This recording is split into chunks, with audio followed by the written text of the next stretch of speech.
All right, let's talk about one of the biggest decisions you're going to make in crypto: how you store it. Get it right, and your assets are basically locked in a fortress.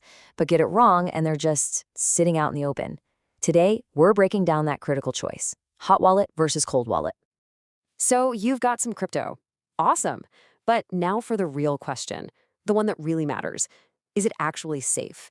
Because, owning it is one thing, but making sure you get to keep it, that's the whole game. And the answer to that big question, well, it all comes down to your wallet.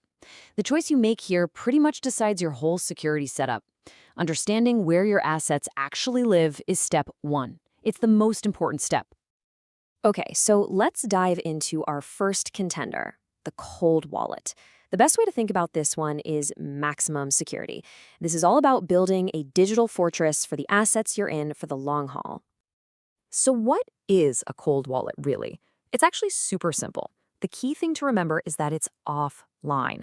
By design, it is completely disconnected from the internet. It exists here, in the physical world, not out there in the digital one. And that offline nature, that's its superpower. I mean, think about it. A hacker can't get to something that isn't even on the internet, right? To do anything with your funds, you literally have to have the physical device right there in your hand. The process is basically this simple little dance. You connect it, you approve the transaction right on the device itself, and then you unplug it. Boom, back offline. Your assets are only exposed to the internet for a few seconds. And you'll see these in all sorts of shapes and sizes. You've got the popular ones that look kind of like a USB stick, all the way to something as low-tech as a piece of paper. Seriously, a paper wallet is just what it sounds like. But no matter what it looks like, the rule is always the same: keep it offline. All right, so that's the fortress. Now let's flip the script and talk about the other option, the hot wallet. This one is, well, it's the complete opposite. It's not about security first, it's all about speed and easy access. So if a cold wallet's big thing is being offline, a hot wallet is, you guessed it, always online. It's that piece of software on your computer, that app on your phone. It's connected 24/7, ready to go at a moment's notice. And that's why they're so popular, right?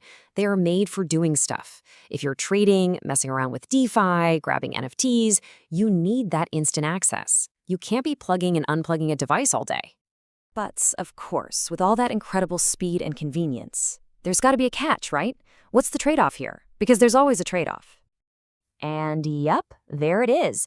The price you pay for all that easy access is security.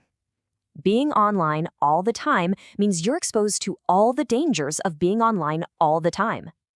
And those risks are very real. We're talking about malware on your computer, phishing scams trying to trick you, bugs in your browser. If your device gets hacked, well, your wallet is right there for the taking. I'm sure you've seen these around. We're talking about big names like MetaMask in your browser or an app like Trust Wallet on your phone. Even the wallet that's built into the exchange you use is a hot wallet. Their whole point is to make crypto simple and fast. Okay, so we've got the digital fortress and the everyday spending wallet. Let's put them side by side now so we can really see what this trade-off looks like in black and white. And really, it all boils down to this one simple fact. One is offline, the other is online. That's it. That one difference is the root of everything else we're talking about. Because of that one difference, each one becomes a champion in its own category. The cold wallet, it's a 5-star champion of security. The hot wallet, it's a 5-star champion of convenience. It's all about picking the champ for the right fight. This table here kind of wraps it all up nicely, doesn't it?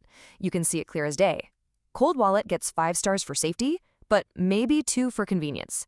Hot wallet flips that completely. 5 stars for convenience, but the safety, a little less stellar. So you see, the real question isn't which one is the best. No, the better question is, which one is the right tool for what I'm trying to do? It's like, you wouldn't bring a sledgehammer to fix a watch, right? And this right here is probably the most important thing to remember. The cold wallet is for your savings. It's for the crypto you're planning to hodl long term. The hot wallet, that's your spending money. It's for the small amounts you need for daily trading and playing around with apps. I love this analogy because it just makes so much sense. Think of it like a bank vault versus the cash in your pocket. You don't walk around with your entire life savings stuffed in your back pocket, do you? Of course not. The vault is your cold wallet, And the cash for the day is your hot wallet. So, I'll just leave you with this final thought to chew on. Your assets are digital, and the future is only getting more digital. Is your security strategy ready for that? Because when it comes to crypto, having a smart plan, well, that's not just a good idea, it's absolutely everything.